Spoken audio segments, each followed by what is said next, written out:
Hello, I welcome you to lesson 2 of this video course on this book, Becoming the Best Version of Humanity. Okay, this is a book that is meant to help you discover the one best way to know yourself and live your life so that you can become all you should be as a human being. Okay, so in this lesson number 2, we are trying to answer the question, who are you or who am I? All right, it borders on your identity and your dominant self-concept or your dominant way of thinking about yourself. Okay, as children, we are asked to write about ourselves. Okay, so when we were children, we're asked to write about ourselves, and now children do the same, they write about themselves. Now, in this essay called Myself, you are supposed to tell us about your name, tell us about your age, your biological sex, your complexion, your height, your parents and their names, the works they do. You tell us about your hometown, your place of birth. You can tell us about your favorite food, okay, your hobbies, and there are many things that you tell us in this essay called Myself. So in a way, this is an opportunity for you to know who you are. Okay, so this is you, the real you, that is yourself that you're describing to us. Okay, now even as adults, we still write myself. When you're going to apply for a job, for instance, or you're applying to a school, you have an application form to fill. In that application form, you write myself, which is your age, your biological sex. This time we ask about marital status, whether you're single, you're married. Then we ask about your educational level.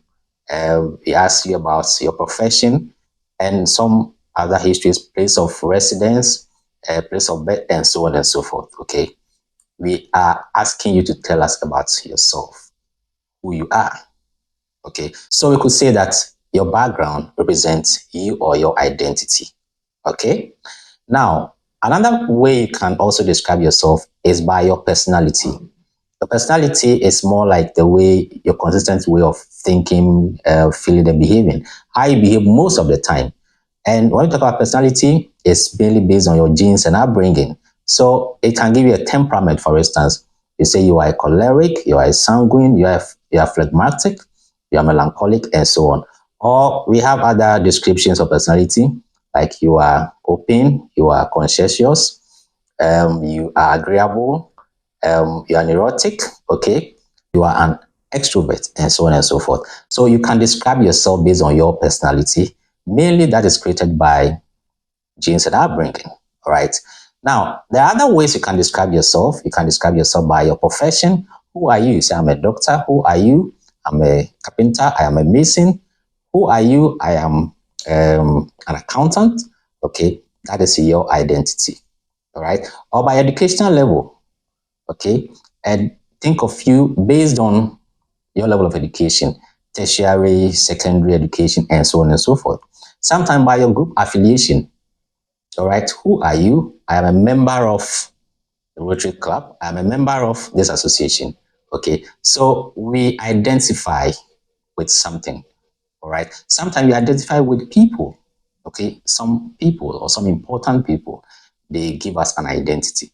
So there are several ways that you can um, have an identity. Okay, sometimes you identify by your race. I am a black man, I'm a white man, or by your ethnicity, okay? And all these are ways by which you can identify yourself, okay? Or you can think about yourself, right?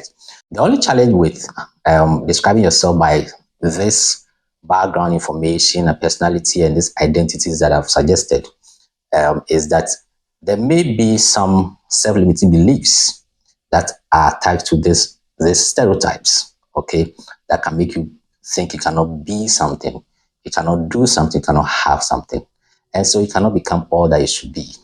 All right. So to be very frank with you, I think that you are not obliged, okay, to identify with stereotypes that are going to give you self-limiting beliefs, okay, and that makes you think you cannot be something, you cannot do something, you cannot have something.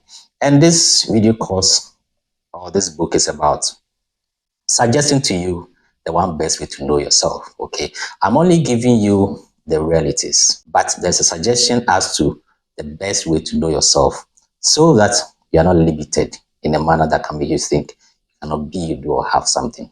Okay? But these are realities. Okay? There's a way you think about yourself based on your identity. All right? We are going to go to lesson number 3. In lesson number 3, we are going to talk about agents of socialization. How did we become who we are? It is through what we call agents of socialization. Okay? So that's what you're going to learn in lesson number 3.